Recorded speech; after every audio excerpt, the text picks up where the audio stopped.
Aujourd'hui, nous allons parler de faire des disciples. Ceux qui étaient ici le dimanche passé, on nous a enseigné comment devenir des disciples. On nous a enseigné qu'est-ce qu'un disciple. On nous a enseigné les caractéristiques d'un disciple. Donc, nous sommes déjà des disciples. Aujourd'hui, alors, nous allons apprendre comment faire des disciples.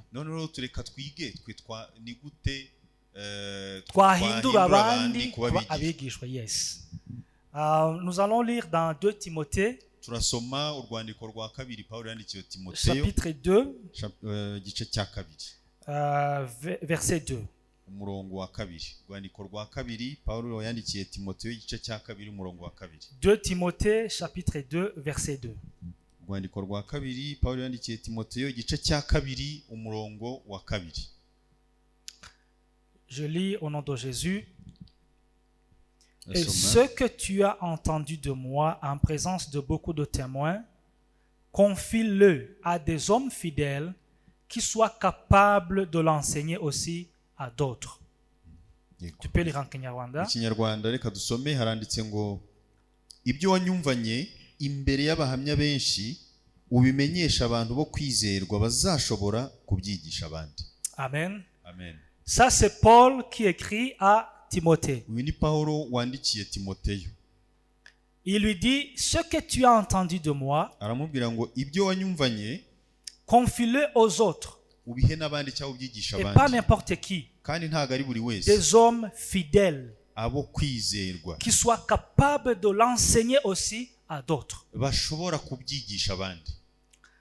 Alors, vous savez, aujourd'hui, beaucoup de chrétiens veulent être bénis. Murabizi abakristo uyu munsi benshi bashaka kubona umugisha. Beaucoup de chrétiens veulent écouter. Abenshi bashaka kumva. Beaucoup de chrétiens veulent recevoir. Abenshi bashaka kwakira. Mais il y a peu qui veulent devenir une bénédiction pour les autres. Ariko ni bake bashaka kubera abandi umugisha. Et c'est vraiment un grand problème que nous avons dans l'église aujourd'hui. Kinini dufite mu itorero uyu munsi. Pourtant, la mission de Jésus est claire. Kandi nyamara ubutumwa bwa Yesu burasobanutse. Ce que Jésus nous a demandé de faire, Icyo Yesu yadusabye gukora, c'est de faire des disciples. no guhindura abandi abigishwa. Quand vous lisez Matthieu chapitre 28 verset 19, Yusomye Matayo igice cya 28 umurongo wa 19. la Bible nous dit allez, faites de toutes les nations des disciples, Biravuga ngo mugende mu mahanga yose muhindurire abantu kuba abigishwa. les baptisant au nom du Père, du Fils et du Saint-Esprit. Ya data iry'umwana n'umwuka wera. Voilà la mission que le Seigneur nous a confiée. Nubwo butumwa umwami yaduhaye. Mais malheureusement, Ariko kubw'ibyago très peu de chrétiens aujourd'hui abakristo bakeye s'engagent pour cette mission. nibo bavuga ngo tugiye gukora iki ngiki. La plupart, nous sommes là pour recevoir, Abenshi tuba turi hano gusa dutegereje mais kwakira. nous ne voulons pas donner aux autres. Ariko ndushaka guha abandi cyangwa kugira icyo turekura. Une simple question, Ikibazo cyoroshye avant que je progresse. mbere yuko nkomeza. Si ta vie s'arrêtait aujourd'hui, Ese ubuzima bwawe bubaye buhagaze nonaha, est-ce que ta foi continuerait-elle à travers quelqu'un d'autre? kwizera kwawe kwakomeza kukagira undi gukomeza gukoreramo? C'est une question que je vous pose avant que je continue. Ikibazo mbabaje mbere yuko nkomeza. Si ta vie s'arrêtait aujourd'hui, Ubuzima bwawe buhagaze nonaha, est-ce que ta foi, la foi que tu as reçue, kwizera wakiriye continuerait-elle à travers quelqu'un d'autre? kwakomereza mu wundi muntu? C'est à toi de te répondre. Ngo uraza gusubiza. Alors, faire des disciples, Kugira abantu c'est abigishwa une mission de transmission. ni umuhamagaro wo guhindura. Une mission de transmission, transmettre aux autres. Ni umuhamagaro wo guhererekanya, wo guha abandi Yes, ubutumwa. guhererekanya abandi icyo nawe wakiriye. Le verset que nous avons lu Umurongo twasomye nous a dit confie-le à des hommes fidèles. Ce que tu as reçu, confie-le à des hommes fidèles. wavuze ngo ibyo wakiriye ubihererekanye n'abandi bo kwizera. Donc faire des disciples, c'est une mission de transmission. On doit transmettre aux autres. Guhindura abandi abigishwa ni uko hari ibyo ubahereza nabo. Paul a transmis à Timothée Pawulo yahererekanyije na Et Timoteyo il a demandé à Timothée de transmettre aux autres. nawe amusaba guhererekanya n'abandi. Et la chaîne a continué. Hanyuma urwo ruhererekane rurakomeza. Dieu travaille par le principe de la multiplication. Imana ikorera mu ihame ryo kwiyongera. Ce que nous recevons du Seigneur, Ibyo twakirira mu mwami nous devons le partager avec les autres. tugomba kubisangira n'abandi. Nous devons le transmettre aux autres. Tugomba kubihererekanya n'abandi. Un simple exemple. Urugero rutoya, Imaginez une salle comme celle-ci. wenda utekereze nk'aha hantu hangana hatya, C'est le soir, il n'y a pas de lumière, il fait tout noir. ni nimugoroba nta rumuri ruhari, harijimye Et c'est plein de monde. kandi harimo abantu. Et il y a une seule personne Hanyuma hari umuntu umwe qui a une bougie allumée. ufite buji icanye. La seule bougie allumée Iyo buji imwe icanye ne peut pas éclairer toute la salle. ntabwo yashobora kumurikira aha Et hantu tout hose. autour, Kandi aho il hafi y a d'autres qui ont des bougies non allumées. nyamara hari abandi bafite buji ariko zidacanye. Ils sont assis dans le noir Bicaye aho mu et mwijima pourtant ils ont des bougies. nyamara bafite buji. Ce qui leur manque, Icyo babura c'est juste la flamme pour allumer les bougies. ni igishashi cy'uwo muriro kugira ngo bacane buji zabo. Maintenant, si la personne qui a une bougie allumée Wa muntu ufite buji icanye commence à transmettre cette flamme, atangiye guhererekanya uwo muriro, toute la salle sera éclairée hano hantu hose haba hatangiye kwaka. et la personne qui a allumé les autres bougies, Hanyuma wa wundi wacaniye abandi sa bougie restera allumée na ya buji ye n'ubundi irakomeza et elle ne kwaka perdra rien. kandi ntacyo ari butakaza. Vous comprenez cet exemple? Murabyumva urwo rugero? C'est ça la transmission de ce que l'on a reçu. Nibyo urwo ruhererekane rw'ibyo twakira. Nous sommes la lumière du monde. Turi urumuri rw'isi. Alléluia. Amen. Et nous vivons dans les ténèbres. Kandi tubaho mu mwijima. Tout autour de nous, c'est des ténèbres.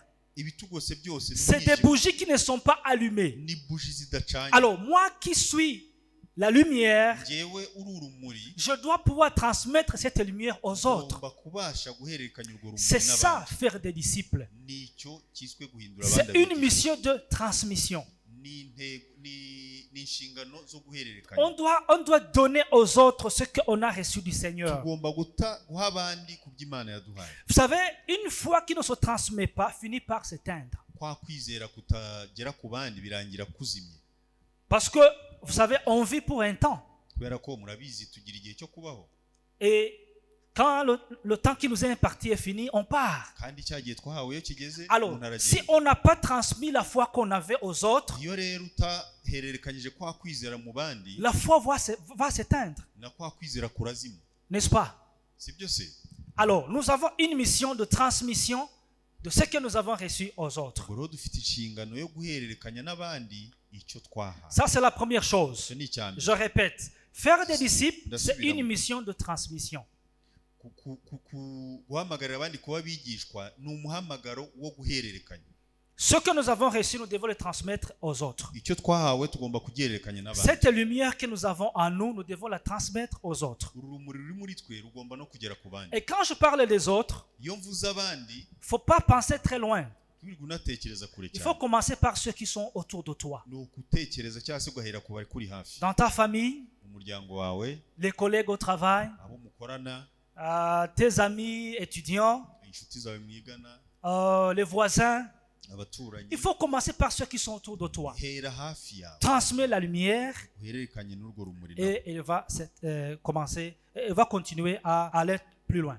Hanyuma urwo rumuri ruzakomeza kugenda rugere kure. Amen. Amen. Alors, tu n'es pas appelé à seulement écouter les messages, Ntabwo uhamagariwe kumva ubutumwa gusa, tu es aussi appelé à les transmettre. ahubwo uhamagariwe no kubwumva Je ukanabuhererekanya n'abandi. souligne ceci, c'est très Aho important. ndacaho akarongo kuko Tu ni n'es pas iby'akamaro appelé cyane. à écouter seulement, Ntabwo uhamagariwe kumva gusa, mais tu es appelé à transmettre. ahubwo uhamagariwe kumva ukanahererekanya ibyo wumvise. Alléluia. Amen. Deuxième chose, Icya kabiri, faire des disciples, guhindurira abandi kuba abigishwa c'est relationnel. bigendera mu isano cyangwa se ni ukugira umubano. Yes, ni umubano tubana n'abandi. Yego. Ce n'est pas seulement parler, ntabwo ari ukuvuga gusa mais c'est la vie que nous menons avec les autres. ahubwo ni ubuzima tubaho hamwe n'abandi. Quand vous lisez 2 Timothée chapitre 3 verset 10, n'ubundi usomye hariya twasomye noneho ku murongo wa 10, chapitre 3 verset 10, ku gice cya 3 umurongo wa 10, la Bible nous dit ceci: Bibiliya pour toi, tu as suivi de près mon enseignement, ma conduite, mes résolutions, ma foi, ma douceur, ma charité, ma constance. Yego, n'ubundi rwandiko rwa Pawulo yandikiye Timoteyo ibice 3 umurongo wa 10 haravuze ngo ariko weho wakurikije neza inyigisho zanjye n'ingeso zanjye n'imigambi no kwizera no kwiyumanganya n'urukundo no kwihangana. Alléluia. Amen. Donc Paul écrit à Timothée, rwose Pawulo yandikiye Timoteyo, et il lui dit que il n'a pas seulement suivi ce qu'il a enseigné, amushimira ko atakurikije gusa ibyo yizeye, mais il a aussi suivi sa conduite, ahubwo yanakurikiye imyitwarire ye, sa foi, kwizera kwe, sa douceur, kwiyumanganya kwe, sa charité.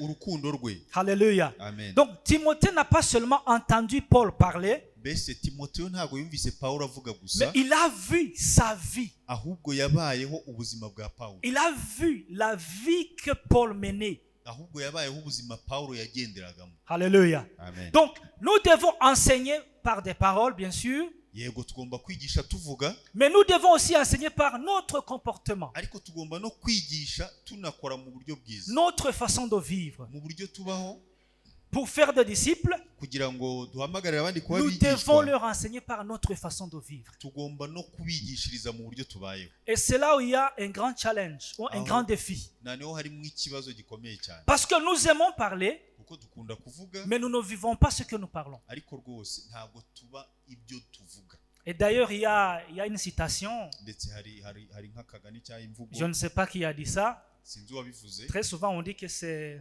Je ne vais pas le citer. hari uko bavugaga ariko ntabwo nshaka kumuvuga. Et on dit très souvent, écoutez ce que je dis, mais ne regardez pas ce que je fais. Haravuga ngo wumve ibyo mvuga ariko nturebe ibyo nkora. Et on dit que c'est quelqu'un qui a dit ça. Je ne vais pas le citer. Hari uwo bavuga wabivuze ariko ntabwo ari ngombwa ko muvuga. Mais c'est pas ça. La Bible nous dit que pour faire des disciples, Ariko ntabwo ari Bibiliya tubwira kugira ngo nous duhindure devons abandi kuba aussi bigishwa. vivre ce que nous disons. Tugomba no kubaho nk'uko tuvuga, Ceux qui apprennent de nous, kugira ngo abatureberaho ils apprennent de nos paroles, banagendere ku magambo mais yacu, ils apprennent aussi de notre façon de vivre. ariko banagendere ku buryo tubayeho. Alléluia. Amen. Faire des disciples, Guhamagarira abandi kuba c'est bigishwa marcher avec quelqu'un. ni ukugendana n'umuntu, C'est partager sa vie avec quelqu'un. ni ugusangira n'umuntu C'est ubuzima, donner l'exemple à quelqu'un. ni uguha urugero umuntu. Et c'est ce que Jésus a fait. Kandi nicyo Yesu yakoze. Quand vous lisez les évangiles, Musomye ubutumwa bwiza, Jésus a vécu avec les 12 disciples Yesu yabanye n'abigishwa 12, intumwa et il 12, marchait avec eux chaque jour. kandi yagendanaga nabo buri munsi, Il partageait avec eux sa vie. yasangiraga nabo ubuzima. Donc ils ont appris de lui Bamwigiyeho à partir de ses paroles, ugendeye ku magambo ye, mais à partir aussi de sa vie, la vie qu'il ariko menait. nabwo bamwigira ku buzima yabagaho. Alléluia. Amen. Les gens deviennent ce qu'ils voient, Abantu baba icyo bareba, pas seulement ce qu'ils entendent. ntabwo ari gusa icyo bumva. Et là, je vais faire une remarque pour les parents, Hanyuma hano ndahita nsa n'uwihanangiriza ababyeyi, surtout les parents. cyane cyane ababyeyi. Vous savez, nous aimons dire à nos enfants, faites ceci, ne faites pas ça. Murabizi dukunda kubwira abana ibi bikore, ibi ntubikore, Mais nous faisons le contraire. ariko twebwe tugakora ikinyuranye. Et les enfants sont très intelligents. Kandi abana ni abahanga, C'est de grands observateurs. baritegereza cyane. Quand tu lui dis une chose et tu fais le contraire, Iyo umubwiye ikintu ariko wowe ugakora ikinyuranyo cyacyo, il fera ce que tu es en train de faire. arakora icyo wakoraga, Pas ce que tu lui dis. ntabwo akora icyo wamubwiye, arakora icyo Parce que wakora. nos enfants apprennent de nous. Kubera ko abana bacu Et batwigiraho, ils apprennent de ce que nous faisons, pas de ce que nous disons. kandi bakora ibyo dukora, ntabwo bakora ibyo tuvuga. Et il peut te tromper. Ashobora Il kukubeshya peut te montrer qu'il t'a entendu. rwose ukabona ko Il peut, yakumvise, il peut faire ce que tu lui demandes de faire akaba yakora icyo wamubwiye quand gukora tu es là. mu gihe uri aho Mais ngaho, quand tu n'es plus là, ariko mu gihe udahari il fait ce que tu as fait. akora icyo wakoze. C'est de bons imitateurs. Ni abigannyi beza, bazi kwigana cyane. Alors, pour faire des disciples, Rero kugira ngo duhamagarire abandi kuba bigishwa, nous devons être de bons exemples. tugomba kuba ingero nziza. Notre vie doit être un bon exemple pour les autres. Ubuzima bwacu bugomba kuba urugero rwiza ku bandi. Alléluia. Amen. Qui t'observe aujourd'hui? Ninde ukureba uyu munsi? Qu'est-ce que ta vie enseigne aux autres? Ese ubuzima bwawe bwigisha iki ku bandi? Dans le voisinage, Aho utuye, là où tu travailles, aho ukorera, ceux qui te voient, abakubona qu'est-ce qu'ils apprennent de toi? ni iki bakwigiraho? Alléluia. Troisième chose, Icya gatatu, faire des disciples, guhindura abantu guhindura abandi kw'abigishwa, abigishwa demande un enseignement fidèle. bisaba kugira inyigisho z'ubunyangamugayo. Le verset qu'on a lu quand on a commencé ce message, Ku murongo twasomye dutangira, Paul a dit, Pawulo ce yaravuze, que tu as entendu de moi, ibyo wanyumvanye transmets-le aux gens qui sont fidèles. ubiha abandi b'inyangamugayo. Nous devons transmettre fidèlement ce que nous avons reçu du Seigneur. Tugomba gutanga ibyo twakiriye mu buryo bwizewe. Alléluia. Amen. Il faut transmettre la parole fidèlement. Ijambo ry'Imana rigomba gutangwa mu buryo bwizewe. Il faut transmettre la parole sans compromis ni déformation. Ntacyo duhinduyeho cyangwa twongereyeho. Vous savez, ces derniers jours, on a beaucoup d'enseignants. Kugira ngo murabizi mu minsi ya nyuma dufite abigisha benshi. Mais comme la Bible le dit, on est dans les derniers jours. Bibiri bivuga turi mu minsi ya nyuma. Il y a ceux qui déforment la parole de Dieu. Hari abasa n'abahinduyeho ku ijambo ry'Imana. Et ils font des disciples. Hanyuma bakagira abigishwa. Mais ces disciples suivent de faux enseignements. Ariko abo bigishwa baba bakurikiye inyigisho z'ibinyoma. On a beaucoup de cas. Dufite ingero Et c'est nyinshi. partout dans le monde. Kandi ni hose ku isi. Alors, pour faire des disciples, Kugira ngo duhamagare abandi kuba il faut abigishwa, transmettre fidèlement ce qu'on a ni reçu. ngombwa ko ubutumwa dutanga buba ari ubw'ukuri bw'ubunyamwuga. Parce que notre objectif, Intego yacu c'est de former des disciples qui sont capables. ni ugushyiraho abigishwa bashoboye. Quand nous ne serons plus là, Kugira ngo cya gihe tuzaba tudahari, il faut qu'ils soient capables de continuer l'œuvre du nabo Seigneur. bazaba bashoboye gukomeza umurimo w'Imana. Alléluia. Amen. Un vrai disciple qui a été bien formé, il devient un enseignant. Umwigishwa mwiza wateguwe neza aba umwarimu. Amen. Amen. Quelqu'un à qui on a transmis fidèlement la parole de Dieu, Wa muntu bahaye ijambo ry'Imana mu buryo buzima, lui aussi devient un enseignant. nawe rwose aba umwigisha. Donc, nous avons une grande mission Rero dufite umuhamagaro munini en tant qu'Église nk'itorero de transmettre fidèlement la parole de Dieu que nous avons ryo reçue. gutanga ijambo ry'Imana mu buryo bw'ukuri. Alléluia. Amen. Alors, il faut apprendre la parole de Dieu Ni byiza rero kwiga ijambo ry'Imana, parce que tu ne peux pas transmettre ce que tu ne connais pas ou tu n'as pas reçu. ntabwo watanga icyo utazi cyangwa utakira. Il faut d'abord apprendre la parole de Dieu Byiza kubanza kuryiga nawe, et puis transmettre aux autres. hanyuma ukariha abandi. Alléluia. Amen. Il faut enseigner ce que tu sais déjà. Ni byiza ko wigisha ibyo uzi. Ce que tu as déjà appris du Seigneur, Icyo wigiye ku mwami c'est ça qu'il faut enseigner. nicyo ugomba Il ne kwiga. faut pas te forcer à enseigner quelque chose que tu ne maîtrises pas. Ntukihatire kwigisha ikintu utazi nawe. Alléluia. Amen. Il faut enseigner quelque chose que tu maîtrises bien. Ni byiza kwigisha ikintu wumva uzi. Amen. Amen. Quatrième chose, Icya kane, faire des disciples, abigishwa, guhamagarira abandi kuba c'est abigishwa, un investissement personnel. ni igishoro cy'umuntu ku giti cye. Ça demande du temps, Bisaba umwanya, ça demande de la patience, bisaba kwihangana, ça demande de l'amour. bisaba n'urukundo, Amen. Ça demande du temps. bisaba igihe, Ça demande de la patience. bisaba Ça kwihangana, demande de l'amour. bigasaba n'urukundo. Des fois, ceux qu'on enseigne, Akenshi ibyo twigisha, ils ne suivent pas ce qu'on leur enseigne. akenshi abigishwa ntabwo bakurikira ibyo babigishije. Voilà. Et on doit être patient avec eux. Bisaba rero kubihanganira. On ne doit pas les abandonner. Nta mpamvu yo guhita ubareka. Faut pas dire, mais toi, je t'ai enseigné beaucoup de fois, mais voilà, tu ne fais pas ce que je te dis. Guhita umbwira ngo wowe nakwigishije kenshi ariko ntabwo wumva ntuhinduka. Non, non, non, non, non. On Oya, doit oya. être patient avec eux. Bisaba kubihangana. Donc, ça demande du temps. Bisaba On doit igihe, investir du temps. bisaba rwose kugira umwanya utanga. Et les gens de Kigali, Hanyuma abantu b'i Kigali on n'a rero pas de temps. nta gihe bafite. Mais on doit trouver du temps Ariko ni ngombwa kugira pour former des disciples. kugira ngo ugire abuhindura abigishwa. Alléluia. Amen. Surtout que tu n'as Cyane, pas besoin de cyane faire ko des kilomètres. nta birometero cyangwa urugendo runini Commence uzakora. par ceux de la maison. Hera kuri babandi bo mu nzu yawe. Au moins, trouve quelques minutes. Partage avec ceux de la maison. Niba uzagira umwanya muto usangire nabo. Trouve un peu de temps. Partage avec l'entourage. Gira umwanya muto uganire n'abo muturanye. Alléluia. Amen. Alors, ça demande du temps, Rero bisaba igihe, de la patience kwihangana et de l'amour. ndetse n'urukundo. Tu dois le faire par amour. Ugomba kubikorana L'amour du Seigneur. urukundo Vous rw'umwami savez, wacu. Jésus a investi 3 ans et demi Murabizi Yesu yamaze imyaka 3 n'igice et il avait 12 disciples. kandi yari afite abigishwa 12. Et voyez aujourd'hui ce qu'est l'église du Seigneur dans le monde. Noneho nimurebe uyu munsi mu isi uko itorero rimeze. Alléluia. Amen. Mais il a pris du temps. Ariko byamufasha igihe. Il a pris du temps. Byamufasha igihe. Il l'a fait avec amour. Kandi abikorana urukundo. Amen. Amen. Vous savez, des fois, il lui posait des questions, je dirais, bêtes. Rimwe na rimwe hari n'igihe wumvaga baje ibibazo bisa naho bitasobanutse Mais il a bitari été byiza, patient avec eux. ariko yarihanganye. Il les a formés. Arabategura. Et voilà ce qu'est devenu l'église None aujourd'hui. nimurebe uko itorero rimeze uyu munsi. Paul a investi profondément dans Timothée. Paulo nawe yashyize cyane imbaraga muri Timoteyo. Et Timothée a été quelqu'un de très utile pour l'église. Hanyuma Timoteyo ahinduka uw'umumaro ku itorero. Alléluia. Amen. Donc, faire des disciples, ça peut nous coûter aujourd'hui, Rero kugira ngo tugire abigishwa biradutwara, hari icyo bigomba mais kudutwara, ça produit pour l'éternité. ariko bitanga iby'igihe kizabaho iteka. Une simple question. Ikibazo kindi Est-ce que cyoroshye, tu as quelqu'un pour qui tu prends du temps pour l'aider spirituellement? ese haba hari umuntu ufite uyu munsi utakazaho umwanya umuhindura mu buryo bwo gukizwa? Gutakaza Uha umwanya, umwanya.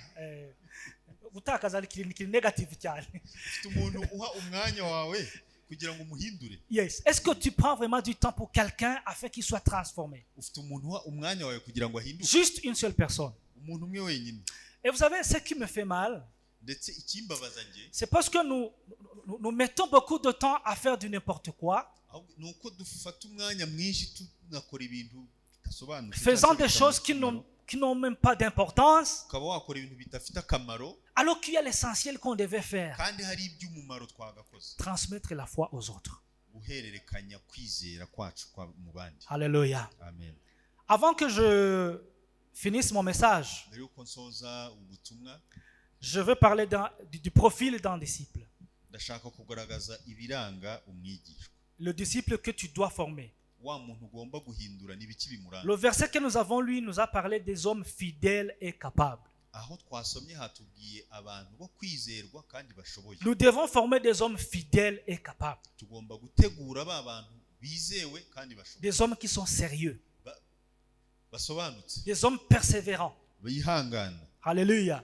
Les hommes capables d'enseigner les autres. Kandi bashoboye no kwigisha Les abandi. hommes qui sont capables de transmettre aux autres. Ndetse bashoboye no kuzahereza abandi ubwo butumwa. C'est ça qui doit être notre objectif. Niyo igomba kuba intego Pour yacu, faire des disciples, kugira ngo duhindurire abandi kuba formons des abigishwa, hommes fidèles et capables. dutegura abantu bizewe kandi bashoboye. Alléluia. Amen. Dieu cherche des hommes fidèles, Imana ishaka abantu bo kwizerwa, pas des personnes parfaites. ntabwo ishaka abantu buzuye, ahubwo ishaka bizewe. Dieu cherche des hommes fidèles, Ishaka bo kwizerwa, pas des hommes parfaits. ntabwo ishaka buzuye.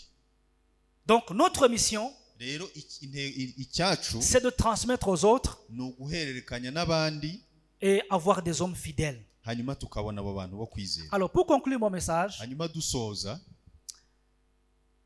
faire des disciples, c'est une mission de chaque chrétien. guhindurira abandi kuba abigishwa ni inshingano za buri mukristo. C'est pas une mission des pasteurs seulement. Ntabwo ari inshingano z'abapasitori, C'est pas pour les évangélistes seulement, ntabwo ari abavugabutumwa mais gusa, c'est une mission de chaque chrétien. ahubwo ni inshingano za buri mukristo. Ta foi doit être reproduite. Kwizera kwawe kugomba guhora kugera ku bandi. Donc, c'est une mission de chaque chrétien, Ni inshingano ya buri mukristo, quel que soit l'âge, utitaye ku myaka, quel que soit le niveau d'enseignement, utitaye ku mashuri wize, quel que soit le niveau social, utitaye ku kigero ubaye, tu as la mission de transmettre ce que tu as reçu aux autres. ufite inshingano yo guhererekanya n'abandi ibyo wakiriye. Alléluia. Amen. Alors, qui es-tu en train de former aujourd'hui? None uyu munsi ninde uriho urategura? Est-ce que tu as quelqu'un que tu es en train de former? Ufite umuntu uri gutegura? Est-ce que tu as quelqu'un à qui tu es en train de transmettre ce que tu as reçu? Ufite umuntu uri guha ibyo wakiriye? Ou bien tu es là juste pour recevoir, comme je l'ai dit. Uraho gusa Tantôt. uri wo kwakira nk'uko twabivuze. Nous devons changer de comportement. Tugomba guhindura imyitwarire. Oui, recevoir c'est bon, Yego kwakira ni mais nous byiza, devons aussi transmettre aux autres. ariko tugomba no guha abandi. Alléluia. Amen. La lumière que nous avons reçue, Urumuri nous twakiriye devons la transmettre aux autres. tugomba no kurugeza ku Et c'est bandi, ça notre mission. kandi ni nayo nshingano yacu. Gloire à Dieu. Imana ishimwe. Est-ce que vous êtes prêt à le faire? Ese mwiteguye kubikora? Qui est prêt à le faire? Ninde witeguye kubikora? Qui est prêt à le faire? Ninde witeguye kubikora? Apparemment, ils ne veulent pas le faire. Biragaragara ko mudashaka kubikora. Mais c'est un engagement que nous devons prendre. Ariko ni ubwiyemezi tugomba gufata. Nous devons prendre un engagement. Tugomba kwiyemeza icyo kintu. Alléluia. De transmettre la lumière que nous avons reçue aux autres. Tugeza urwo rumuri ku bandi. Amen. Amen. Alors aujourd'hui, prends une décision. Rero uyu munsi fata umwanzuro. D'abord de devenir un disciple sérieux. Cya mbere kuba umwigishwa nyine koko wuzuye ukuri. Deuxième chose, Cya kabiri prends la décision ufata umwanzuro. d'investir au moins en une personne. Noneho ugira umuntu umwe ushoramo uko kwizera. Commence par un ami. Ushobora guhera ku nshuti. Commence par un collègue. Ukwegereye runaka. Commence par un membre de la famille. Cyangwa se umwe mu muryango wawe. Mais prends la décision d'investir aujourd'hui dans une personne. Ariko gira umwanzuro wo kugira umuntu ushoramo. Alléluia. Que Dieu vous bénisse. Imana ibahe umugisha.